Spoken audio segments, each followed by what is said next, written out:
Bonsoir à tous, bienvenue dans le 7-8 journal sur TV78. Nous sommes le mercredi 11 avril. Tout de suite, les titres de cette édition. Une réunion pour discuter de l'avenir des Républicains. Élus et militants LR des Yvelines se réunissaient hier à Trappes. Dans un contexte de tension au sein de la fédération, le président du département, Pierre Bédier, a profité de la soirée pour appeler au rassemblement du parti. Invités de ce journal, Jean-Pierre Sevestre et Grégory Garestier, les maires de Coignères et Maurepas, ont annoncé lundi leur envie de fusionner, réunir les deux villes au sein d'une seule commune nouvelle. Le rapprochement pourrait être acté dès le 1er janvier 2019. Nous entendrons notamment quelques réactions d'habitants. Enfin, il en existe seulement 120 exemplaires en France. Un robot chirurgical d'un nouveau genre a débarqué à l'hôpital privé des Franciscaines à Versailles. Ses missions, assurer le chirurgien lors des opérations et faciliter le rétablissement des patients. Et puis, autre invité de ce journal, Damien Guimier, rédacteur en chef de la Gazette Saint-Quentin en Yvelines. C'est un nouvel hebdomadaire gratuit qui arrive sur le territoire la semaine prochaine. Rompre les inégalités et assurer une cohésion entre les territoires franciliens, ambition du pacte de solidarité interdépartementale présenté ce mercredi au Salon des maires d'Île-de-France. Il est lancé par les 7 départements de la région, dont les Yvelines, pour favoriser l'entraide entre les collectivités. Ce pacte est constitué de 2 volets. Un fonds de solidarité pour soutenir les départements d'Île-de-France les plus pauvres, un dispositif qui existe déjà et qui devrait passer de 60 millions d'euros par an actuellement à 180 millions. Et puis un fonds d'investissement de près de 200 millions d'euros pour intervenir sur de grands dossiers à dimension supra-départementale. Je vous le disais dans les titres, une réunion sur l'avenir du parti Les Républicains était organisée hier mardi à Trappes. L'occasion pour le président du département, Pierre Bédier, de prôner le rassemblement. Le candidat pour prendre la tête de la fédération yvelinoise a voulu calmer le jeu alors qu'une fronde s'organise contre lui au sein de LR 78. Les détails avec ce sujet de Mickaël Elmidoro. Une réunion pour préparer l'avenir des Républicains. L'objectif de cette rencontre débat organisée ce mardi 10 avril à Trappes, après une année 2017 marquée par la défaite de François Fillon en dernière présidentielle.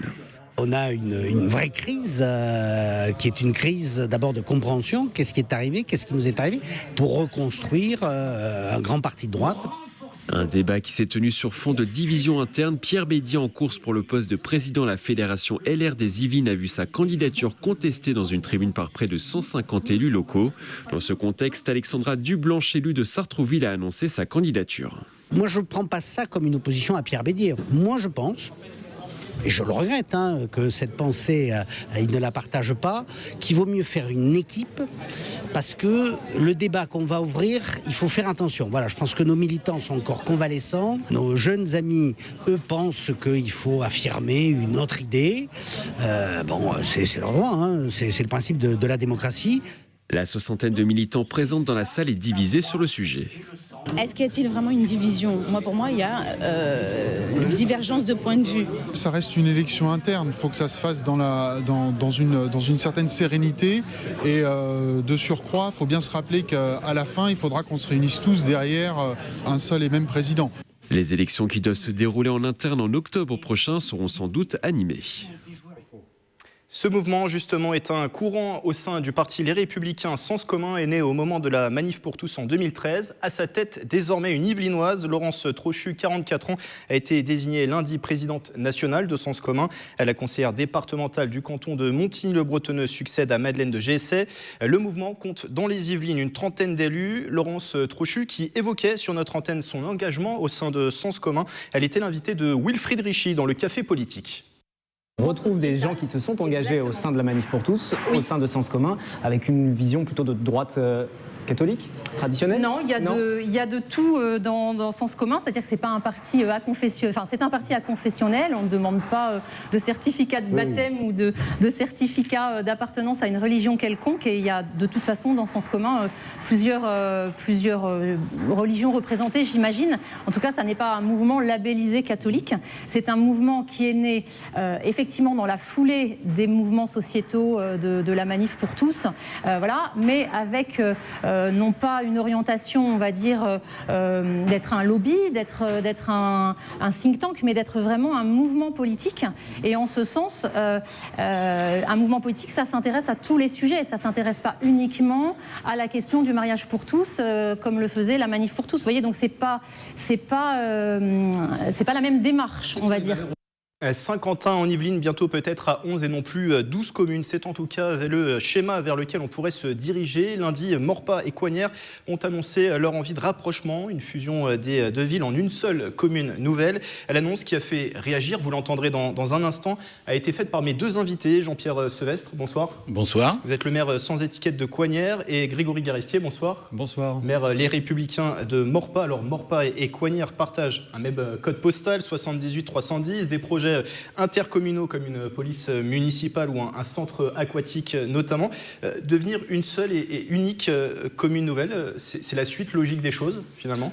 C'est la suite logique dans l'environnement actuel, effectivement. Nous pensons, compte tenu de la baisse régulière des dotations de l'État, nous pensons qu'ensemble, nous pouvons agir beaucoup mieux. Nous pouvons continuer à apporter à nos administrés les services que nous leur apportons, et nous faciliteront ensemble cette performance. Cette baisse des dotations de l'État dont vous parlez, elle est récurrente depuis 2014. C'est un manque à gagner pour combien, pour vos communes, Maurepas par exemple ? Alors, c'est plus de 2 millions d'euros de moins depuis 2014, et je ne parle pas des fonds de péréquation où on a perdu également à peu près 400 000 euros.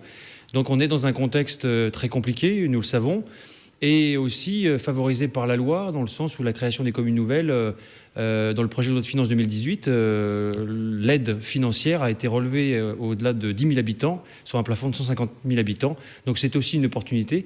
Et comme vient de le dire mon collègue Jean-Pierre, la volonté, c'est surtout de servir l'intérêt général et de proposer à nos habitants des qualités de services publics identiques, voire meilleures qu'auparavant. Oui, pour maintenir ce niveau de qualité de service public aussi, peut-être éviter de passer par le levier fiscal, augmenter les impôts locaux, c'est l'unique solution aujourd'hui ? Alors, actuellement, si nous considérons le levier fiscal, il n'est pas envisageable globalement.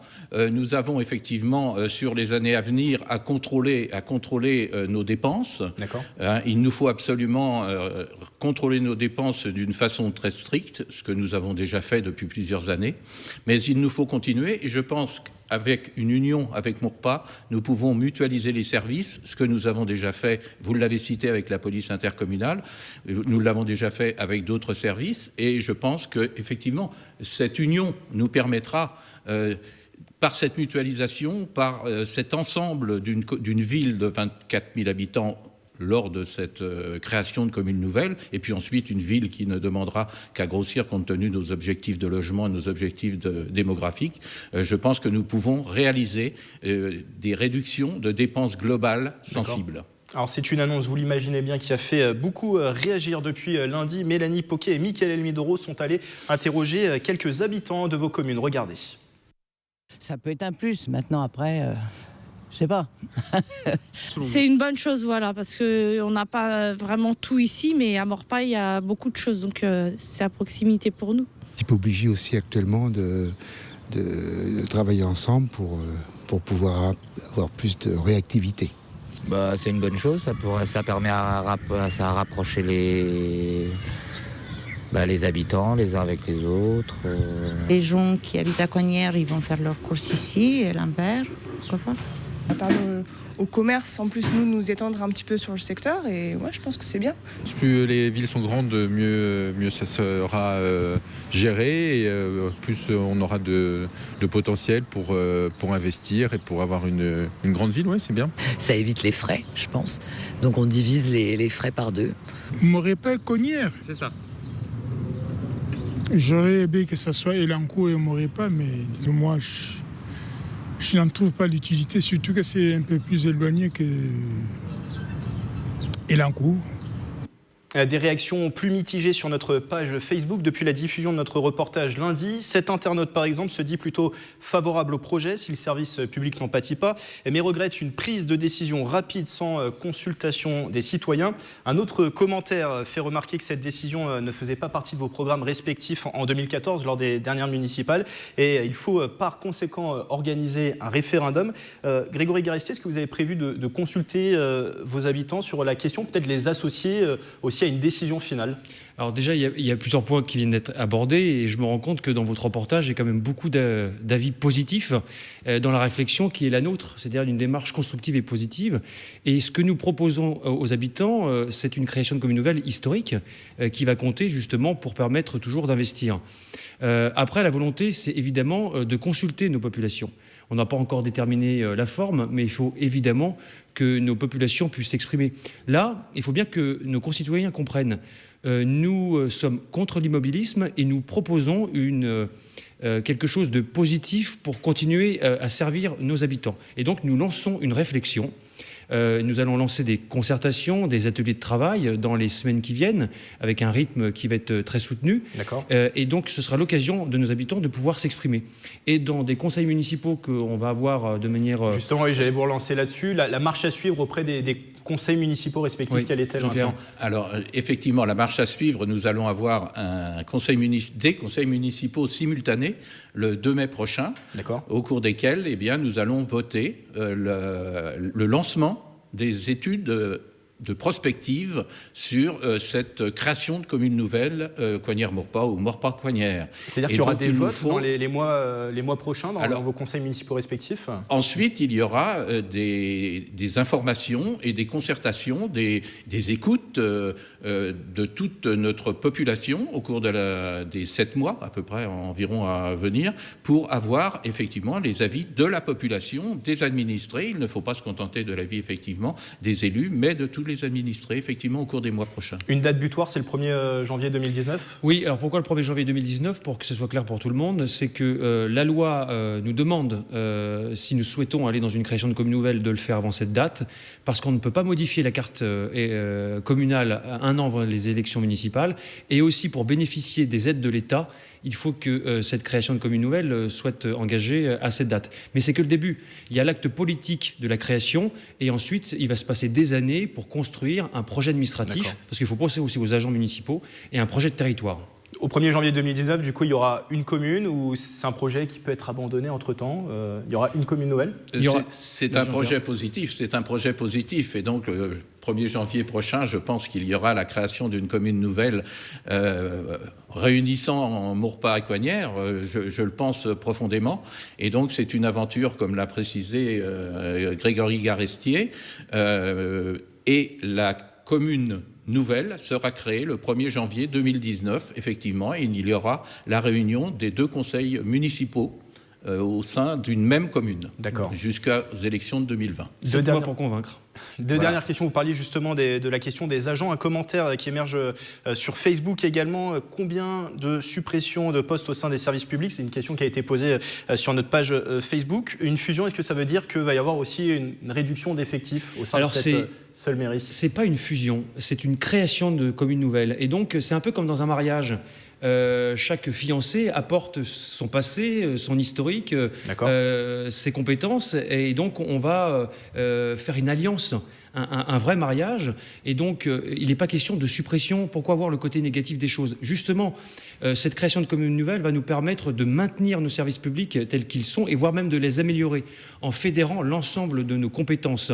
Alors que finalement, si nous n'allons pas dans cette direction, nous savons qu'à terme, de toute façon, c'est soit de la suppression de services publics ou soit de l'augmentation forte d'impôts locaux. Et nous ne souhaitons pas aller dans cette direction. En tout cas, et ça sera ma dernière question, un seul conseil municipal, un seul maire, est-ce que ça veut dire que l'un de vous deux va se retirer au profit de l'autre ? Dernière question. Certainement qu'un de nous deux va se retirer au profit de l'autre. C'est en 2020, effectivement, même en début 2019. Ça viendra plus tard. Début 2019, il y aura effectivement l'élection d'un maire délégué d'une mairie effectivement annexe. Oui. Merci à vous deux, Jean-Pierre Sevestre et Grégory Garestier, maire de Coignères et maire de Maurepas, d'avoir été avec nous. Et une actualité que l'on suivra bien sûr dans les prochains mois avec attention sur TV78. On quitte quelques instants Saint-Quentin-en-Yvelines pour un aparté santé dans ce journal. Un robot chirurgical pour assister les médecins lors des opérations. C'est la nouvelle acquisition de l'hôpital privé Les Franciscaines à Versailles. Il en existe 120 de ce type en France. Un appareil qui permet une durée d'hospitalisation plus courte et un rétablissement des patients plus rapide. Reportage de Camille Lambert. Attention, certaines images peuvent choquer.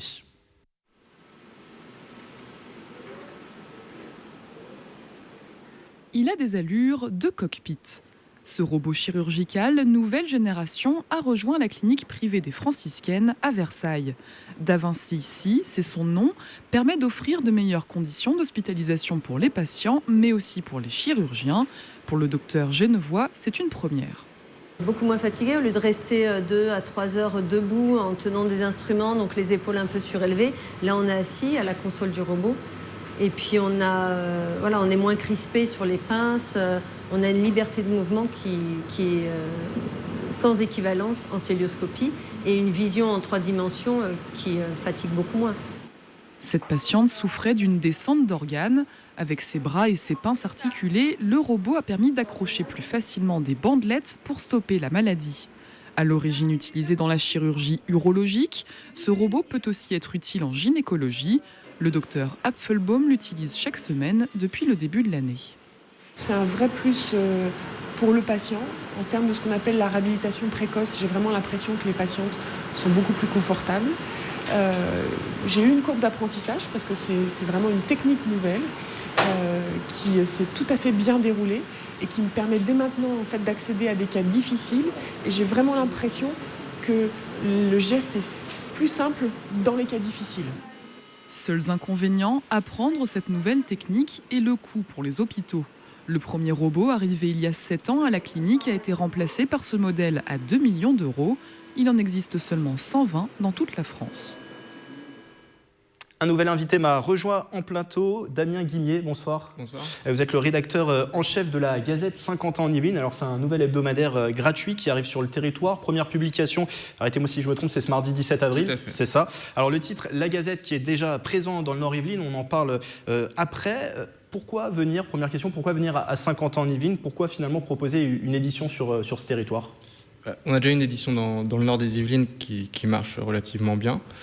Et puis des opportunités qui se sont faites à 50 ans en Yvelines. Et puis vu le dynamisme du territoire, on s'est dit que c'est un endroit où on pouvait arriver et puis proposer un nouveau titre aux habitants. En quoi ce territoire de 50 ans en Yvelines, 12 communes, 230 000 habitants, 16 000 entreprises qui sont présentes sur le territoire, en quoi c'est un territoire intéressant pour traiter justement l'actualité locale? On connaît le dynamisme, que ce soit au niveau des entreprises, mais aussi des différents projets qui peuvent être menés à 50 ans en Yvelines. C'est un territoire aussi qui propose un nombre de sujets variés de par les habitants qui y habitent. Et donc, on ne doute pas de trouver de quoi nourrir notre journal toutes les semaines, que ce soit des sujets associatifs, des grands projets, du sport, des faits divers, de la culture. On sait qu'on ne va pas manquer de matière. Sur ce territoire, justement, sont présents d'autres médias locaux, une télévision, une radio, plusieurs titres de presse. Le rôle du média local, vous le jugez comment? Quel rôle primordial a-t-il auprès, justement, des habitants de ces territoires locaux? C'est d'abord de les informer, puis les informer de la vie locale, de ce qui se passe et des informations qu'ils n'auraient pas forcément sans la richesse des différents médias qui sont présents. Et puis c'est aussi de participer à cette vie locale, peut-être leur apprendre des choses dont ils n'ont pas conscience qui se passent juste à côté de chez eux. Puis souvent, tous les sujets qui sont traités par des médias nationaux, avant ça, en général, souvent, sont traités par des médias locaux parce qu'ils sont les premiers à être au courant bien souvent.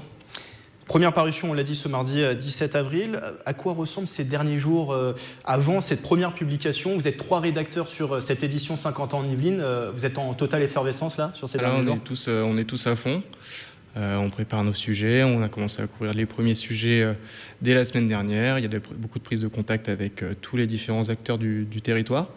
Donc là, on est à fond. Puis tout va bien se passer pour que lundi jour de bouclage, on ait fini notre édition. On ait fini tous nos articles et qu'ils soient prêts à être distribués dès le mardi matin. Qu'est-ce qu'il y aura dans cette première Gazette 50 ans en Yvelines? Est-ce qu'on peut imaginer en une, par exemple, on en a parlé tout à l'heure, la fusion, alors c'est pas une fusion, mais le rapprochement en tout cas Maurepas-Coignères en une commune nouvelle? Alors, je ne vais pas vous dévoiler tous les sujets qui sont traités dedans, il y aura pas mal à découvrir dès mardi. Mais en effet, le sujet de la fusion Maurepas-Coignères sera évidemment dedans. Ça ne sera pas la une. La une sera un autre sujet, de territoire. Mais on trouvera, je vous dévoile pas les sujets, mais il y aura évidemment la fusion Coignères-Maurepas, donc 6 pages complètes d'actualité locale, donc sur des thématiques variées, 2 pages de faits divers, 1 page de sport, de compte-rendu de rencontres et d'annonces d'événements sportifs. Très bien. Et 1 page complète d'annonces d'événements culturels. Alors la Gazette paraît déjà dans le Nord-Yvelines, en tout cas il y a une édition Nord-Yvelines, une édition qui est dédiée à ce secteur du département. Il y a combien de tirages sur le secteur et combien de lecteurs avez-vous dans le Nord-Yvelines? Alors dans le Nord-Yvelines, la Gazette en Yvelines couvre la communauté urbaine Grand Paris Seine-et-Oise. Donc c'est toutes les communes qui vont de Mantes-la-Jolie, Rosny-sur-Seine jusqu'à Conflans-Sainte-Honorine-Poissy. Donc ça fait 73 communes pour 400 000 habitants. Très bien. Et le titre est tiré à 60 000 exemplaires par semaine. Combien de lecteurs? Là, c'est dur à estimer parce qu'avec un gratuit, il y a un taux de rebond. Vu que un journal gratuit, les gens ne se l'approprient pas forcément, il a tendance à vivre, que ce soit dans les transports en commun, les gens le laissent, d'autres le récupèrent. Donc c'est dur à estimer. Moi, le seul chiffre que je peux vraiment vous donner, c'est 60 000 exemplaires distribués toutes les semaines. Et sur 50 ans en Yvelines, quels sont les objectifs? On part sur des premiers tirages aux environs de 40 000 exemplaires et l'objectif à terme, c'est 50 000 exemplaires. Avec 230 000 habitants, on estime que ça consiste, c'est déjà un beau chiffre. On dira un mot sur le fait que l'hebdomadaire est gratuit dans un instant. La formule hebdomadaire, ça permet aussi de traiter les sujets avec un peu plus de recul. Ça nous laisse plus de temps, en effet, sur certains sujets, de se renseigner, de peut-être avoir plus d'interlocuteurs. C'est un autre format qui en plus va en synergie avec tout ce qui est déjà proposé actuellement. Vous l'avez dit, à 50 ans en Yvelines, il y a une richesse de médias locaux assez forte. Donc nous, le format hebdomadaire nous paraît bon pour traiter les différents sujets qu'on veut aborder. La Gazette 50 ans en Yvelines, ça sera un hebdomadaire gratuit. Quel est le modèle économique, du coup? Comment on arrive à se rémunérer sur ce genre de publication? C'est très simple, on fonctionne uniquement avec la publicité. C'est notre seule et unique source de revenus.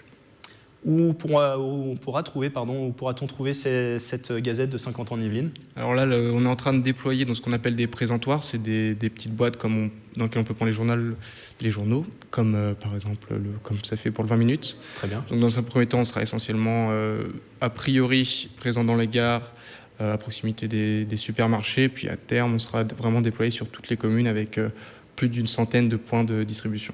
Il nous reste un peu moins d'une minute. Qu'est-ce qu'on peut vous souhaiter là pour ces premiers jours? La première publication qui arrive mardi prochain.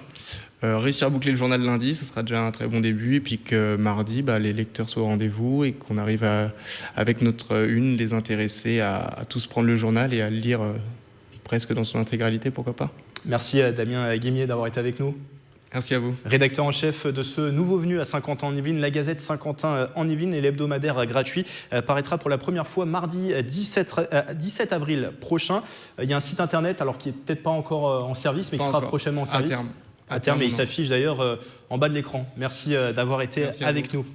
Direction Guyancourt à présent, des élèves de seconde du lycée de Villaroy ont pu tester aujourd'hui mercredi leur talent d'orateur. Ils ont déclamé des poèmes écrits dans le cadre d'un projet culturel. Depuis le début de l'année scolaire, ils ont été épaulés par un poète rhapsode. Aurélie Ronze était sur place. Comme ces longs cheveux noirs ondulés que tout le monde veut toucher. Après plusieurs mois d'écriture et d'entraînement, ces élèves de seconde du lycée de Villaroy partagent aujourd'hui leur création dans le cadre du parcours d'éducation artistique et culturelle, un projet qui a démarré en septembre dernier. Le but est de partager la poésie, celle qu'on lit, celle qu'on apprend et celle qu'on écrit soi-même, en étant dans les traces des poètes qu'on étudie et en suivant les traces d'un poète bien vivant. Un poète bien vivant qui se nomme Yves Gaudin. Les élèves ont pu le rencontrer à plusieurs reprises lors d'ateliers. Au début, j'étais pas trop chaud parce que c'est pas trop mon truc, les poètes, tout ça. Mais après, comme c'était Yves Gaudin, après on a appris à le connaître et tout, et j'ai bien aimé. Et boum, boum, badaboum, posé par une nuit tourmentée. Je les ai aidés à prendre confiance en tout l'environnement qui était avec eux, que ce soit l'espace, les gens, qui nous a permis à chacun, moi y compris, de nous libérer de plein de préjugés et donc d'avoir de la propos poétique. Une approche qui a conquis les jeunes poètes.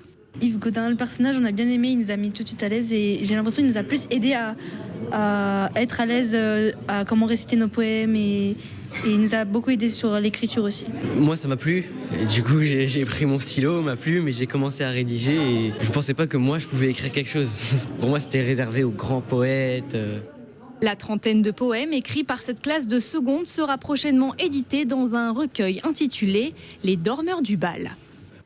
On referme ce journal sur un rendez-vous original proposé hier à l'UGC SkyWest, une conférence sur la sorcellerie. Elle a été animée par la seule sorcière reconnue aujourd'hui dans les Yvelines et en Ile-de-France. Un événement dans le cadre du Happy Hour Business Club, un club d'affaires de Saint-Quentin en Yvelines qui se réunit tous les mois.